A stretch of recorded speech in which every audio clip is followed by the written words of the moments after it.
S, ಇದರ ಬಗ್ಗೆ ನಮ್ಮ ಜೊತೆ ಮಾತನಾಡೋದಕ್ಕೆ ನಮ್ಮ ಅಸೋಸಿಯೇಟ್ ಎಡಿಟರ್ ಹಾಗೂ ರಾಜಕೀಯ ವಿಶ್ಲೇಷಕರಾದ ಪ್ರಶಾಂತ್ ನಾತು ಲೈವ್ ನಲ್ಲಿ ಜಾಯ್ನ್ ಆಗ್ತಾ ಇದ್ದಾರೆ. ಪ್ರಶಾಂತ್, ಈ ರೀತಿಯ ಸನ್ನಿವೇಶ ಕರ್ನಾಟಕಕ್ಕೇನು ಹೊಸದಲ್ಲ? ಭಾವನಾ, ಇದು ರಾಜ್ಯಸಭೆಯ ಒಟ್ಟಾರೆ ಈ ಚುನಾವಣೆ ಏನಿದೆ ಇದು ಕರ್ನಾಟಕಕ್ಕೆ ಹೊಸತಲ್ಲ, ಬಟ್ ಒರಿಸ್ಸಾಕ್ಕೆ ಹೊಸತು. ಸುಮಾರು 14 ವರ್ಷಗಳಲ್ಲಿ ಒರಿಸ್ಸಾದಲ್ಲಿ ಅನ್ಅಪೋಸ್ಡ್ ರಾಜ್ಯಸಭಾ ಚುನಾವಣೆಗಳು ನಡೆದಿವೆ. ಈ ರೀತಿಯ ತುರುಸಿನ ಮತದಾನದ ಚುನಾವಣೆ ಒಡಿಸ್ಸಾದಲ್ಲಿ ಬಹಳ ವರ್ಷಗಳ ನಂತರ ನಡೀತಾ ಇದೆ. 4 ಸೀಟ್ಗಳು ಒರಿಸ್ಸಾಗೆ ಬರ್ತವೆ. 4 ಸೀಟ್ಗಳಲ್ಲಿ 147 is the strength of Orissa assembly. So 79 ಸೀಟ್ಗಳು ಬಿ ಜೆ ಪಿ ಬಳಿ ಇವೆ. ಹೀಗಾಗಿ 30 ಪ್ರಥಮ ಪ್ರಾಶಸ್ತ್ಯದ ಮತಗಳು 1 ಸೀಟಿಗೆ ಬೇಕಾಗತ್ತೆ. ಅಂದರೆ ಬಿ ಜೆ ಪಿಗೆ 2 ಸೀಟ್ಗಳು ಬಂದು 19 ಎಕ್ಸ್ಟ್ರಾ ಮತಗಳು ಬಿ ಜೆ ಪಿ ಬಳಿ ಉಳಿತವೆ. ಕಾಂಗ್ರೆಸ್ ಮತ್ತು ಬಿ ಜೆ ಡಿ ಏನು ನವೀನ್ ಪಟ್ನಾಯಕ್ ಇದ್ದಾರೆ, ಎರಡೂ ಪಕ್ಷಗಳು ಒಟ್ಟಾಗಿ ಬಂದಿವೆ. ನವೀನ್ ಪಟ್ನಾಯಕ್ ಕೂಡ 1 ಸೀಟನ್ನು ಬಹಳ ಸುಲಭವಾಗಿ ನವೀನ್ ಪಟ್ನಾಯಕ್ ಅವರ ಪಾರ್ಟಿಗೆ ದೊರೆಯುತ್ತೆ. ಅಂದರೆ 3 ಸೀಟ್ಗಳಿಗೇನು ಪ್ರಾಬ್ಲಮ್ ಇಲ್ಲ. Problem is for the 4th seat.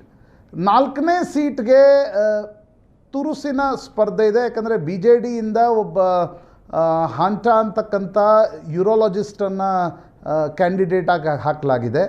ಇನ್ನೊಂದು ಕಡೆ ಹೋಟ್ಲಿಯರ್ ದಿಲೀಪ್ ರೇ, ಮೊದಲು ಕೂಡ ಅವರು ರಾಜ್ಯಸಭೆಯಲ್ಲಿದ್ದರು, ಅವರು ಮತ್ತೊಂದು ಸಲ ಕ್ಯಾಂಡಿಡೇಟ್ ಹಾಕಿದ್ದಾರೆ. ಹೀಗಾಗಿ 4ನೇ ಸೀಟಿಗೆ 2 ಸ್ಪರ್ಧಿಗಳಿದ್ದಾರೆ. ಅಲ್ಲಿ ಯಾರಿಗೂ ಕ್ರಾಸ್ ವೋಟ್ ಆಗುತ್ತೆ ಅಂತಕ್ಕಂಥದ್ದು ಬಹಳ ಕುತೂಹಲದ ಪ್ರಶ್ನೆ. ಕಾಂಗ್ರೆಸ್ ಬಳಿ 14 ಶಾಸಕರಿದ್ದಾರೆ. ನವೀನ್ ಪಟ್ನಾಯಕ್ ಮತ್ತು ಕಾಂಗ್ರೆಸ್ 4ನೇ ಸೀಟ್ಗೋಸ್ಕರ ಒಪ್ಪಂದವನ್ನು ಮಾಡಿಕೊಂಡಿವೆ. ಇನ್ನೊಂದು ಕಡೆ ಬಿ ಜೆ ಪಿ ದಿಲೀಪ್ ರೇಯನ್ನು ಕಣಕ್ಕಿಳಿಸಿ ಕಾಂಗ್ರೆಸ್ನ ಕೆಲ ಶಾಸಕರ ಕ್ರಾಸ್ ವೋಟಿಂಗಾಗಿ ಪ್ರಯತ್ನ ಮಾಡಲಾಗ್ತಿದೆ. ಹೀಗಾಗಿ ಭಕ್ತ ಚರಣ್ ದಾಸ್ ಏನು ಅಲ್ಲಿನ PCC ಅಧ್ಯಕ್ಷರಿದ್ದಾರೆ, ಅವರು ಶಾಸಕರ ಸಭೆ ಕರೆದ್ರು. ಮೊದಲು ಅವರು ಡಿ ಕೆ ಶಿವಕುಮಾರ್ಗೆ ಅಲ್ಲಿಂದಲೇ ಕಾಲ್ ಮಾಡಿ, ನಾವು ಇಲ್ಲಿಂದ ಶಾಸಕರನ್ನು ಕಳಿಸ್ತಿದ್ದೀವಿ, ಗುಜರಾತ್ ಚುನಾವಣೆಯಲ್ಲಿ ಯಾವ ರೀತಿಯ ಆತಿಥ್ಯವನ್ನು ಮಾಡಿದ್ರೋ ಅದೇ ರೀತಿಯ ಆತಿಥ್ಯವನ್ನು ನಮ್ಮ ಶಾಸಕರಿಗೆ ಮಾಡಿ ಸಂಡೇ ಸಾಯಂಕಾಲ ಕಳಿಸ್ಕೊಡಿ, ಸೋಮವಾರ ಮತದಾನ ಇದೆ ಅಂತಕ್ಕಂಥದ್ದನ್ನು ಭಕ್ತ ಚರಣ್ ದಾಸ್ ಹೇಳಿದ ನಂತರ ಡಿ ಕೆ ಶಿವಕುಮಾರ್ ಆ ಶಾಸಕರನ್ನು ಬೆಂಗಳೂರಿಗೆ ಕರೆಸ್ಕೊಂಡಿದ್ದಾರೆ. ಎಲ್ಲರೂ ಬಂದಿಲ್ಲ. 14ರಲ್ಲಿ ಮೊದಲು 8 ಬಂದರು, ಈಗ ಮತ್ತೊಮ್ಮೆ 4 ಬಂದಿದ್ದಾರೆ. ಕ್ರಾಸ್ ವೋಟಿಂಗ್ ಆಗಬಾರ್ದು ಅನ್ನುವ ಕಾರಣಕ್ಕೋಸ್ಕರ ಕಾಂಗ್ರೆಸ್ ಈ ಮುನ್ನೆಚ್ಚರಿಕೆಯನ್ನು ವಹಿಸ್ತಾ ಇದೆ. ಇದು ನಿಶ್ಚಿತವಾಗಿ ಅಹ್ಮದ್ ಪಟೇಲ್ರ ಚುನಾವಣೆಯನ್ನು ನೆನಪಿಗೆ ತರ್ತಾ ಇದೆ. ಯಾಕೆಂದರೆ ಅಹ್ಮದ್ ಪಟೇಲ್ರ ಗುಜರಾತ್ನ ರಾಜ್ಯಸಭಾ ಚುನಾವಣೆಯಲ್ಲಿ ಡಿ ಕೆ ಶಿವಕುಮಾರ್ ಗುಜರಾತ್ನ ಕಾಂಗ್ರೆಸ್ನ ಶಾಸಕರಿಗೆ ಈಗಲ್ಟನ್ ರೆಸಾರ್ಟ್ನಲ್ಲಿ ಇರಿಸಿದ್ರು. ಆಗಲೇ ಇನ್ಕಮ್ ಟ್ಯಾಕ್ಸ್ ರೇಡ್ ಆಗಿತ್ತು, ನಂತರ ಅದು ED ರೇಡ್ ಕೂಡ ಆಯಿತು. ಡಿ ಕೆ ಶಿವಕುಮಾರ್ ಪೊಲಿಟಿಕಲಿ ಭಾಳ ಸೆಟ್ ಬ್ಯಾಕನ್ನು ಅನುಭವಿಸ್ಬೇಕಾಯಿತು.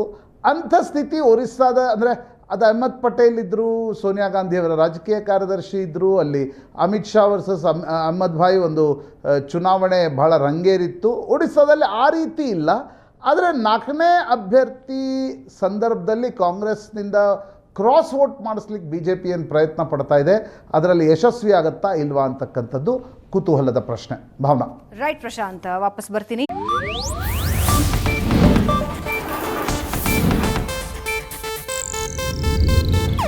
ಇದು ಏಷ್ಯಾನೆಟ್ ನ್ಯೂಸ್ ನೆಟ್ವರ್ಕ್ ಪ್ರಸ್ತುತಿ.